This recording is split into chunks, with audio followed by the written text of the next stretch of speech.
kwa sababu mradi huu kama ilivyoelezwa vizuri, kwanza kwamba wamepewa wakandarasi wa kina mama wenye thamani ya shilingi bilioni 45.45 na unajengwa kwa awamu kama jinsi ambavyo zimeelezwa awali, sitaki kurudia.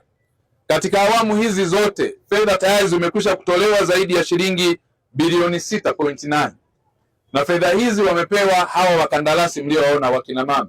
Wakina mama wanaweza, wakina mama oye! Lakini katika eneo hili wamekwisha kutekeleza mradi katika kipindi walichopewa cha mwaka mmoja, wana miezi 11, kwa maana ya kwamba wamebakiza mwezi mmoja na hawajatekeleza. Sasa mimi maagizo yangu na maelekezo, kwa sababu kumekuwa na changamoto ambazo wamekuwa wanazieleza hapa. La kwanza, ikiwa kasi itakuwa hii ya mradi huu, mpango ulikuwa mwaka mmoja na sasa ni miezi 11, tuko 38.5% ya mradi. Changamoto zilizoelezwa ninakubaliana nazo, lakini nyingine katika miradi mingine pia sitakubaliana nazo. Kwa mfano, changamoto mojawapo tumeelezwa kuna changamoto ya mvua nyingi katika eneo la mradi Mwaloha Embuleti Zotula. Nimeongea hapo Kiingereza, mlitaka mvua isinyeshe. Hapa tunalima mahindi, tunalima kahawa, tunalima na nini na viazi, si ndio? Sasa mvua isimame ili tujenge barabara au mvua inyeshe? Mvua inyeshe, si ndio? Kwa hiyo walipaswa katika kufanya feasibility ya study ya barabara ya awali, upembuzi yakinifu, wajue kwamba msimu wa mvua uko hivi na sisi ili tujenge kwa kuzingatia haya.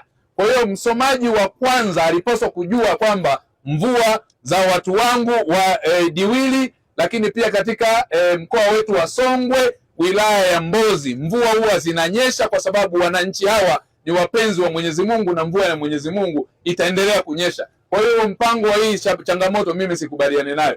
Lazima waseme kwamba mawe tutakayoyapata tutaenda kuyapata kilomita kadhaa, na mawe hayo italazimika kuyasomba na mnayatoa Mbeya naambiwa, si ndio?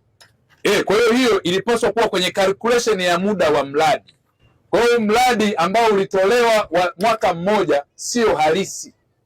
Uhalisi ulipaswa uzingatie upatikanaji wa moramu itakuwa wapi, upatikanaji wa kokoto itakuwa wapi, lakini pia kwamba mvua huwa zinanyesha. Uongo kweli? Kwani tumemkosea nini Mungu sisi asitupe mvua? Mpigeni makofi Mwenyezi Mungu. Wananchi oye! Kwa hiyo hii miezi tuliyoisema sio halisi. Matokeo yake tutaanza kubeba lawama ambazo sio za kweli. Uongo ndugu zangu? Mheshimiwa mkoa, uongo kweli? Mheshimiwa mbunge, au nakosea?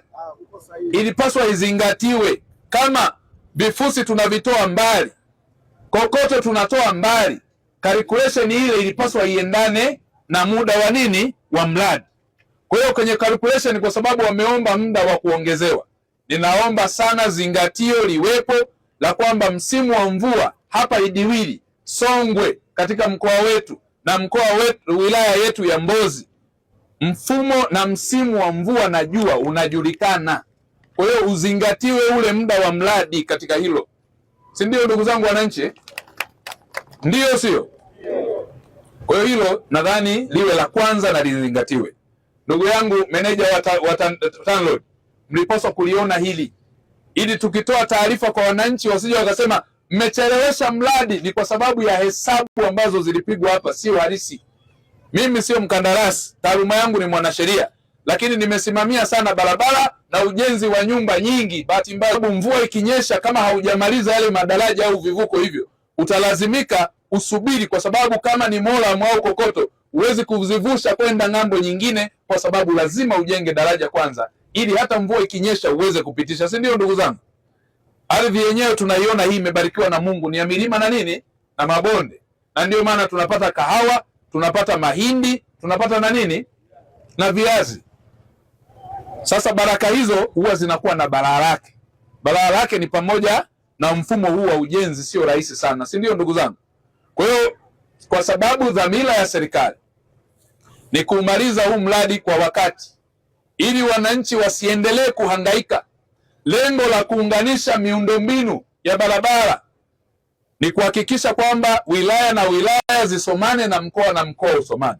Mnufaika anakuwa mwananchi mkulima wa kahawa, anaweza kuichukua kahawa yake akaenda kuiuza popote kwa wakati. Mnufaika ni mkulima wa mahindi, mnufaika ni mkulima wa viazi ambaye bei yake itaongezeka kwa sababu atapeleka kule kuliko na soko.